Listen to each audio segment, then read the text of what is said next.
அது 2013. நம்ம வாழ்க்கையில் கடைசி பயோஷாக்க இன்ஃபினிட் வந்துட்டு பேரியல் அட் சீல நம்மையே கடலுக்குள் அழைத்து கொண்டு போனது போல இருந்துச்சு.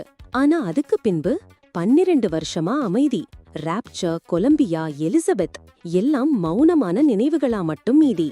ஆனால் 2020ல 2K கேம்ஸ் ஒரு புதிய ஸ்டுடியோ கிளவுட் சேம்பர் அங்கிருந்து ஒரு ஒலிக்கீற்று வரப்போகுதுன்னு நம்பிக்கையோட பயோஷாக் 4 அனௌன்ஸ் பண்ணாங்க. இதுதான் நம்ம பிரான்சைஸோட மீள பிறப்புல அனைவரும் எதிர்பார்த்தது. ஆனா 2025 ப்ளூம்பர்க் ரிப்போர்ட் வந்ததுமே அந்த ஒலிக்கீற்று நிஜத்துல சுடரா இல்ல ஒரு தீக்குச்சியாயா தெரியாம போச்சு. காரணம், பயோஷாக் 4 2K கேம்ஸோட இன்டர்னல் ரிவ்யூல ஃபெயில் ஆச்சு. கேமரா ஊர்ந்து பாக்கும் போல நம்ம கண்ணுக்கு தெரியுது. Narrative work flop. Studio head Kelly Gilmore வேலையிலிருந்து தூக்கப்பட்டாங்க. Creative director Hogarth de la Plante publishing சைடுக்கு தள்ளப்பட்டார். இந்த அப்டேட் கேள்விப்பட்ட பயோஷாக் ரசிகர்கள் டெக்கட்ஸ் கழித்து கூட மீண்டும் கடலில் மூழ்கிற மாதிரி உணர்ந்தாங்க. கிளவுட் சேம்பர் உள்ளே பயம் மேலறியுது. லே ஆஃப்ஸ் வரப்போகுதா? ப்ராஜெக்ட் பறந்துருமா?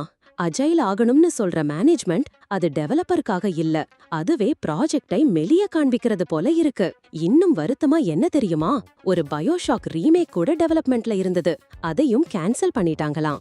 எதுக்கா? இன்ஃபினிட்டோட யூனிவர்ஸ மறுபடியும் கண்ணுக்கு கொண்டு வரதுக்கு கூட கட்ஸ் இல்லையா?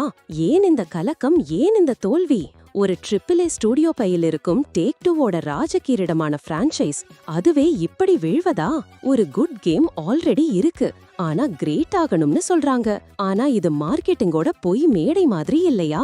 இன்னும் சில கான்செப்ட் ஆர்ட், வேக் டீஸ்கள், PR ஸ்மைல்ஸ் இவையெல்லாம் உண்மை இல்ல, வேணும் எமோஷன்களை சுரண்ட ஒரு பிளான் மாதிரி தான். கென் லெவைன் பயோஷாக்கோட ஒரிஜினல் ஆர்கிடெக்ட், அவங்க போயிட்டு ஒரு ஜூடஸ் மாதிரியான ஸ்பிரிச்சுவல் சீக்வல் பண்றாங்க.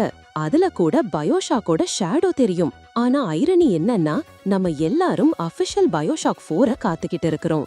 அதுக்குள்ள உண்டு என்பதை உறுதி செய்ய முடியாத நிலைக்கு ப்ராஜெக்ட் வந்துருச்சு.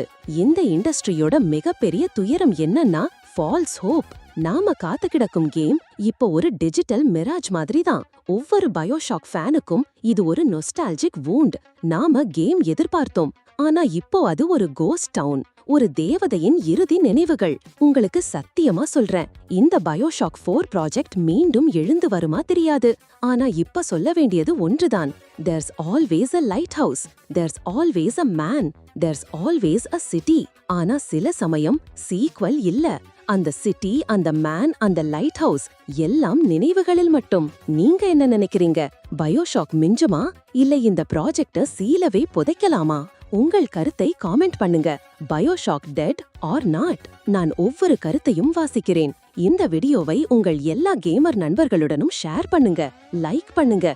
இது ஒரு கேம் ரிவ்யூ இல்ல, இது ஒரு இறுதி ஜெபம்.